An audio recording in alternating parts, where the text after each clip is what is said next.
إن الله حيي ستير، فالستر بيد الله تبارك وتعالى، وقد قال النبي صلى الله عليه وسلم: من ستر مسلما ستره الله في الدنيا والآخرة.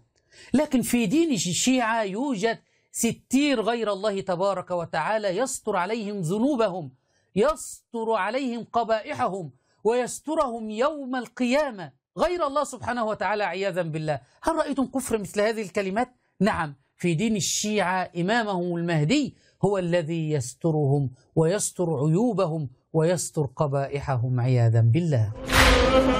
أئمتنا هم الذين يتجلى فيهم هذا المعنى جميل الستر. جميل الستر هو إمام زماننا، هو الذي يستر علينا، هو الذي يستر علينا قبائحنا وأخطاءنا وعيوبنا، يستر علينا ونحن في الدنيا، ويستر علينا ونحن في قبورنا، ويستر علينا ونحن في مشاهد الفضيحة يوم القيامة. يستر علينا في الدنيا وفي قبورنا ويوم القيامة. إمامهم يستر علينا في هذا.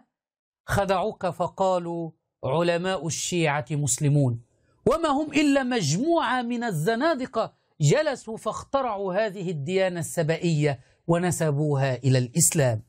عمائم مزيفة.